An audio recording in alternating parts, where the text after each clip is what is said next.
366 video series, 366 videos for this leap year. And every day I'm trying to give you something that you can take and apply that help you align more within. And today we're talking about wants versus needs.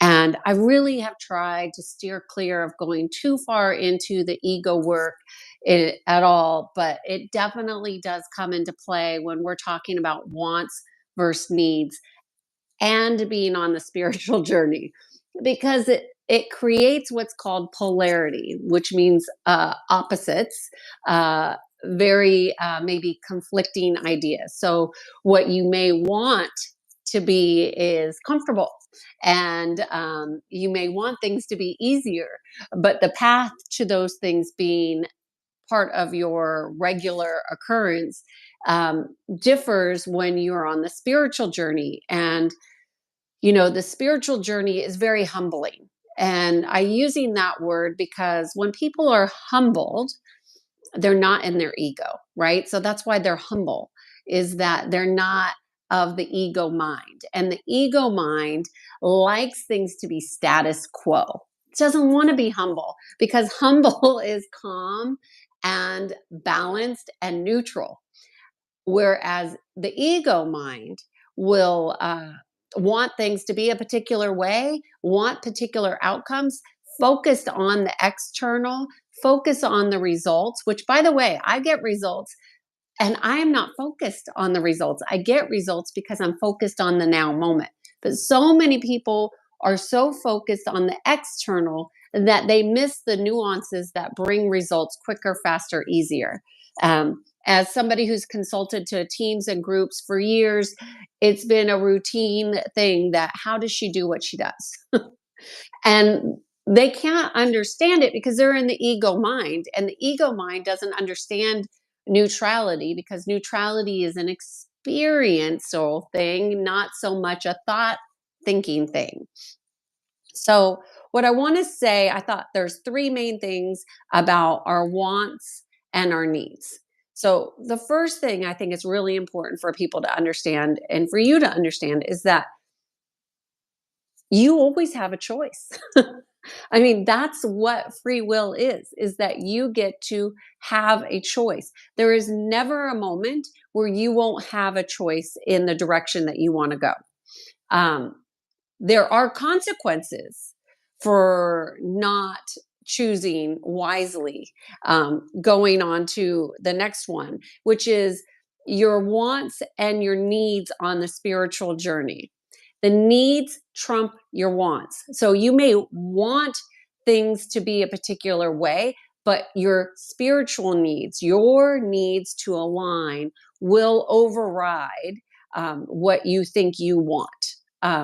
So this is that gut feeling, I know, when you have not followed that gut feeling and you knew, and then it happened and you're like, oh, I knew this was going to happen.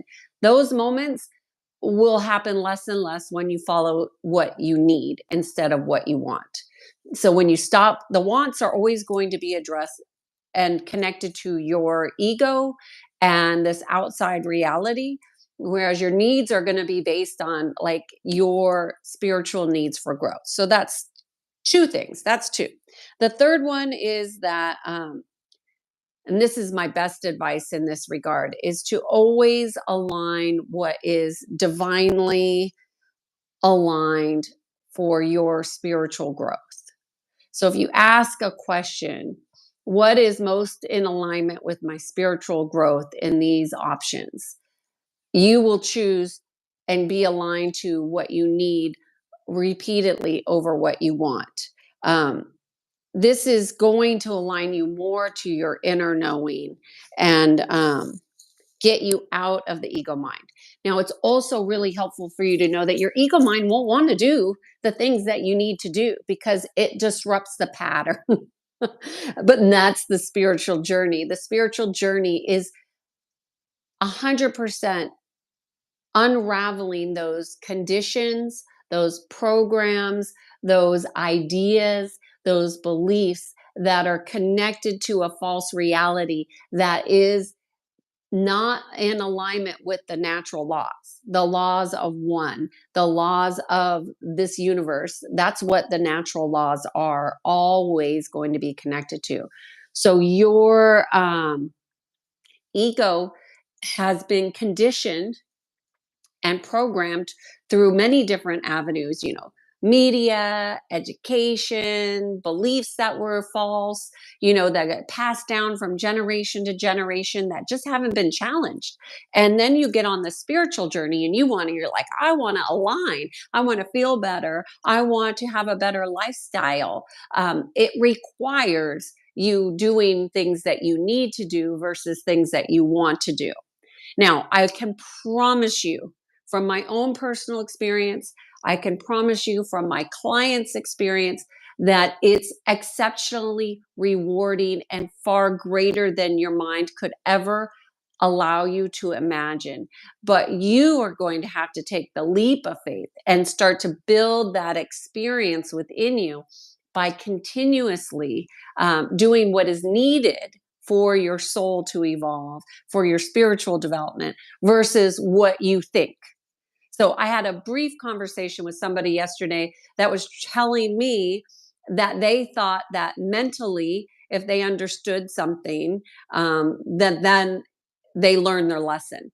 And they could think that all they want, but that's not how we align our lessons. When you learn a lesson, and I could do another video on this, but the lessons must get integrated in all of our energy layers. They don't just happen in the mental, they don't just happen in the mind. And that's where people have really been taken down a road of discordant, descending energetic realities where they're sick, they're hurt, they don't feel good, their energies are low, their relationships are in turmoil.